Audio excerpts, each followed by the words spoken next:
Everyone, welcome back to my channel people teacher. I hope आप सभी ठीक होंगी। आज के इस वीडियो में मैं आप लोगों के साथ हिंदी पैडागोजी का 7वां अध्याय डिस्कस करने वाली हूँ, जो कि है व्याकरण की शिक्षण विधियाँ। वीडियो स्टार्ट करने से पहले आपसे बस एक रिक्वेस्ट है कि अगर आपने इसके पहले के 6 पार्ट नहीं देखे तो आप वो पार्ट जरूर देखें, और साथ ही साथ अगर आप मेरे साथ टेलीग्राम, इंस्टाग्राम और फेसबुक में कनेक्ट होना चाहते हैं तो उनकी लिंक आपको डिस्क्रिप्शन में मिल जाएगी। तो चलिए इस टॉपिक को जरा डिटेल में समझते हैं। व्याकरण की शिक्षण विधियां समझने से पहले हम ये समझेंगे कि व्याकरण है क्या। चलिए शुरू करते हैं। व्याकरण वह विद्या है जिसके द्वारा हमें किसी भाषा को शुद्ध बोलना, लिखना एवं समझना आता है। अगर हम किसी भी भाषा को सीखते हुए व्याकरण का ज्ञान ना लें तो उस भाषा को हम शुद्ध बोल या फिर शुद्ध लिखना या फिर उस चीज को हम पर्टिकुलर तरीके से समझ नहीं पाएंगे। तो कहीं ना कहीं किसी भाषा को सीखने में व्याकरण का एक बहुत महत्वपूर्ण रोल दिखा गया है। अब देखिए, व्याकरण का हमने महत्व तो देख लिया।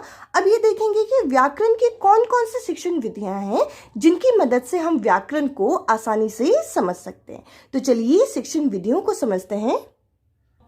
पहली शिक्षण विधि जो हमें सीखनी है वह है निगमन विधि, जिसे हम डिडक्टिव मेथड के नाम से भी जानते हैं। ये काफी फेमस मेथड है। कभी भी अगर हमें ग्रामर को सीखना है, देखिए यहाँ पे हमें बता रखा है, इसके अंदर हम नियम से उदाहरण की तरफ जाते हैं। नियम से उदाहरण की तरफ मतलब एक एग्जाम्पल देते हैं। जैसे अगर हम ग्रामर का कोई भी टॉपिक पढ़ा रहे हैं, जैसे कि बेसिक हम नाउन ले लेते हैं। नाउन को जब हम पढ़ाएंगे तो नाउन की हम पहले डेफिनेशन बता देंगे। नाउन का क्या नियम है, नाउन में क्या अप्लाई होता है, पहले हम उन्हें नियम बता देंगे और उसके बाद हम बाद में देंगे उदाहरण। उदाहरण के तौर पे हम बता सकते हैं कि किसी का नाम, कोई जगह, ये क्या है, ये एक तरीके से संज्ञा है।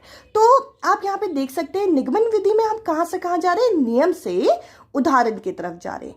अब आप कहेंगे कि ये विधि कौन सी कक्षा में ज़्यादा उपयुक्त होती है, तो ये विधि ज़्यादातर उच्च प्राथमिक स्तर में ज़्यादा अच्छी मानी जाती है। देखिए, इसमें ये होता है कि हमारे पास जो बच्चा बैठा होता है उसकी एक बेसिक अंडरस्टैंडिंग पहले से होती है। तो हम लोगों को करना क्या है, हम लोगों को पहले नियम बता देने हैं और साथ ही साथ बच्चों को बहुत सारी प्रैक्टिस एक्सरसाइज देनी है, जिसकी मदद से उनके एग्जाम्पल यानी कि उदाहरणों को बच्चा अच्छी तरीके से सीख पाए। आगे यहाँ पे बता रखा अज्ञात से ज्ञात। हम ये मान के चल रहे हैं कि हमारे जो विद्यार्थी है अभी इस टॉपिक से अज्ञात है, अभी ये टॉपिक उसे पता नहीं है, और धीरे धीरे जैसे हम उसको नियम समझाएंगे, फिर हम उसे उदाहरण समझाएंगे तो उसे वो चीज आ जाएगी। यानी कि यहाँ पे हम अज्ञात से ज्ञात की तरफ जाते हैं।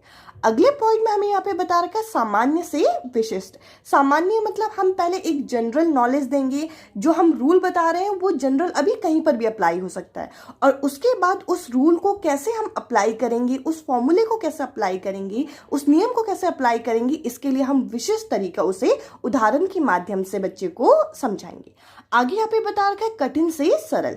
स्टार्टिंग में जब हम कोई नया नियम बच्चों के सामने इंट्रोड्यूस करेंगे तो बच्चों को वो काफी कठिन लगेगा, और धीरे धीरे धीरे जैसे जैसे बच्चा सीखता रहेगा वैसे वैसे उसे वो चीज सरल लगती रहेगी। तो कहीं ना कहीं हम ये कह सकते हैं कि इस नियम के अंदर, इस विधि के अंदर हम कठिन से सरल की तरफ जाते हैं। अब चलिए जरा इन सारे पॉइंट्स को सम अप करते हैं। हमें यहाँ पे बता रखा है इस विधि में विद्यार्थियों को सर्वप्रथम व्याकरण के नियम कंठस्थ से अथवा याद करवाए जाते हैं। यानी कि निगमन विधि के अंदर विद्यार्थी को सबसे पहले क्या किया जाता है, व्याकरण के जो नियम है वह कंठस्थ से कराए जाते हैं, और उसके बाद जो उदाहरण देके हम क्या करते हैं, उस नियम का प्रयोग करना सिखाते हैं। निगमन विधि को कक्षा में विद्यार्थियों के सामने इस्तेमाल करने के लिए अध्यापक कुछ और विधियों की सहायता लेती है, जिसमें से एक है सूत्र विधि, अगली है पुस्तक विधि। चलिए इन्हें समझते हैं। सूत्र विधि। सूत्र विधि के अंदर अध्यापक क्या करते हैं, बच्चों को कुछ सूत्र बता देती है व्याकरण संबंधित, और वे बच्चा बिना उसे समझे उस समय कंठस्थ से कर लेता है, क्योंकि अभी बच्चे को उस रूल के बारे में पता नहीं है, अभी उसके लिए वो एक अज्ञात नॉलेज है, और धीरे धीरे जब वे समझेगा, जब वे उनके उदाहरण करेगा, तब वे इस चीज को समझ पाता है, पर शुरुआत में वे कंठस्थ से कर लेता है बिना उसे समझे हुए। यहाँ पे हमें बता रखा है इस विधि में अध्यापक छात्रों को व्याकरण संबंधित कुछ सूत्र बता देते हैं और शिक्षार्थी उन्हें समझे बिना ही कंठस्थ कर लेते हैं। अब चलिए अगला विधि समझते हैं, जो कि है पुस्तक विधि। पुस्तक विधि के अंदर पुस्तक का जिक्र किया गया है क्योंकि इस विधि के अंदर हम पुस्तकों का इस्तेमाल करते हैं जिन पुस्तकों में कुछ व्याकरण संबंधित नियम लिखे होते हैं। तो कहीं ना कहीं हम ये कह सकते हैं कि पुस्तक विधि भी सूत्र विधि का एक भाग है, जिसमें सूत्रों को पुस्तकों के माध्यम से बच्चों को पढ़ाया जाता है। अब यहाँ पे बता रखा है, इस विधि में नियमों का ज्ञान कराने हेतु छात्रों को व्याकरण की पुस्तक दे दी जाती है। अभी हमने समझा निगमन विधि यानी कि डिडक्टिव मेथड के बारे में। अब चलिए कुछ और विधियां समझते हैं। अगली विधि जो हमें समझनी है वो है आगमन विधि, जिसे हम इंडक्टिव मेथड के नाम से जानते हैं, जो कि निगमन विधि का बिल्कुल उल्टा है। उसमें हम बच्चों को पहले नियम बता देते थे और बाद में कुछ उदाहरणों की मदद से उस नियमों को समझाते थे। पर यहाँ क्या किया जाता है, पहले बच्चों को कुछ उदाहरण दे दिए जाते हैं और उदाहरणों की सहायता से बच्चों के लिए नियम तैयार किए जाते हैं, जिससे बच्चा उन नियमों को बहुत अच्छी तरीके से सीखता है और कहीं ना कहीं इससे बच्चा लॉन्ग लास्टिंग तरीके से उस चीज़ को याद रख सकता है। इस तरीके की जो विधि है वे निम्न कक्षा में ज़्यादा इस्तेमाल की जाती है, जिसमें बच्चा पहले से किसी चीज़ को रटता नहीं है। बच्चे को कुछ एक्सरसाइज दे दी जाती है शुरुआत में और बच्चे को उस एक्सरसाइज में कुछ नाम, कुछ प्लेस इस तरीके से दे दिए जाते हैं और बच्चे से कहा जाता है कि इनमें से सर्कल करो, कि किसी नाम को या फिर सिटी को सर्कल करो या फिर किसी थिंग को सर्कल करो, और बाद में बता दिया जाता है ये जो आपने नाम, ये जो जगह, ये जो चीज़ें आपने सर्कल की है, इन सब का कॉम्बिनेशन को हम संज्ञा यानी कि नाउन कहते हैं। इसके अंदर हमें 4 अलग अलग पद देखने को मिलते हैं। सबसे पहले हम बच्चे को कोई उदाहरण दे देते हैं, अलग अलग उदाहरण दे देते हैं और उदाहरण का हम निरीक्षण करते हैं। निरीक्षण करना मतलब हम कहीं ना कहीं बच्चे को उसे धीरे धीरे बच्चे को एक कड़ी में जोड़ने की कोशिश कर रहे हैं। वे जितने हमने उदाहरण दिए उसे हम कड़ी में जोड़ रहे हैं। फिर हम करेंगे सामान्यकरण। सामान्यकरण में हम कहीं ना कहीं क्लासिफाई कर रहे हैं और बच्चे को बता रहे हैं इनमें क्या क्या फ़र्क है। कहीं ना कहीं हम इसमें रीअरेंजमेंट कर रहे हैं और उसके बाद हम परीक्षण कर देंगे। परीक्षण में हम सीधा हम बताएंगे कि ये जो उदाहरण हमने दिए थे ये उदाहरण किसके थे, उस रूल को, उस नियम को हम बाद में समझा देंगे।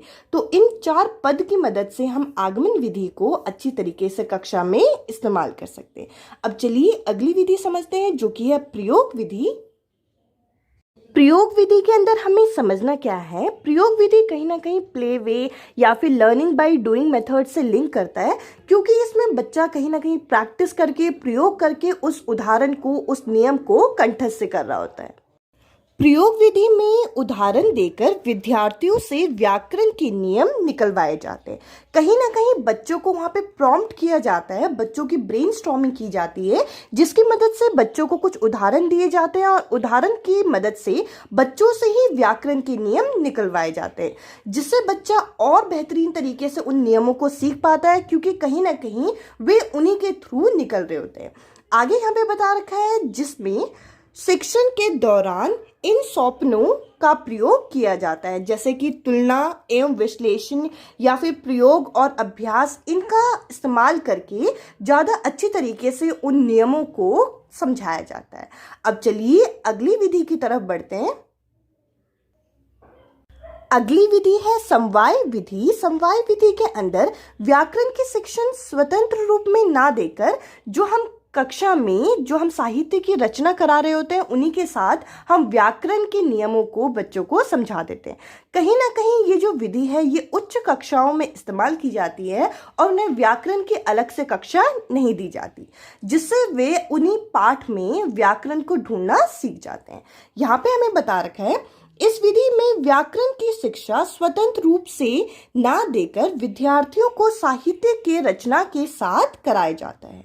अब आगे बता रखा है, यह विधि उच्च कक्षाओं में अनुरूप है। ये विधि उच्च कक्षाओं में अनुरूप है क्योंकि इससे बच्चा साहित्य के ज्ञान को सही तरीके से समझ सकता है। अभी देखिए हमने 4 अलग अलग विधियों को डिस्कस किया। अब चलिए अगली विधि को देखते हैं, जो कि है खेल विधि। खेल विधि, जैसा कि इसका नाम है वैसे ही इस विधि के अंदर बच्चों को खेल खेल में ही व्याकरण के नियमों को कंठस्थ से कराया जाता है। व्याकरण ही नहीं, अलग तरीके से किसी भी सब्जेक्ट में पढ़ाने के लिए हम खेल विधि का इस्तेमाल कर सकते हैं, जिससे बच्चा इंजॉय के साथ उस चीज को पढ़े और बच्चे को लॉन्ग लास्टिंग वो चीज याद रहे। यहाँ पे हमें बता रखा है खेल प्रणाली के द्वारा बालकों का विकास सहज रूप से किया जाता है। इससे बच्चे का सहज रूप से विकास होता है और बच्चा उस चीज को अच्छी तरीके से सीख पाता है। विद्यार्थी खेल खेल में शब्द भेद, लिंग भेद, वचन आदि व्याकरण के नियम को सहजता से सीख लेता है। यहाँ पे बता रखा है बच्चा खेल खेल के दौरान ही शब्द भेद हो गए, लिंग भेद हो गए, वचन, ये सारे जो व्याकरण के कुछ नियम हैं, कुछ प्रकार है, इनको बच्चा सहजता से सीख जाता है। और कई बार तो बच्चे को अनकॉन्शियस तरीके से पता ही नहीं चलता, उसको वो नियम समझ में भी आ जाता है।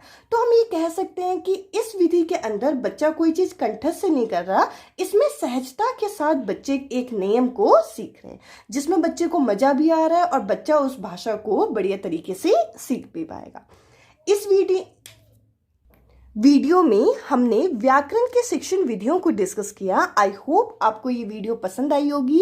अगर आपको ये वीडियो पसंद आई है तो इसके पहले के पार्ट्स जरूर देखें, और साथ ही साथ अब मैं मैथ्स पेडागोजी की पूरी सीरीज निकाल रही हूँ, और साथ ही साथ इंग्लिश पेडागोजी की जो सीरीज ऑलरेडी आई हुई है आप वो भी देख सकते हैं। इस वीडियो में इतना ही। Bye bye, take care.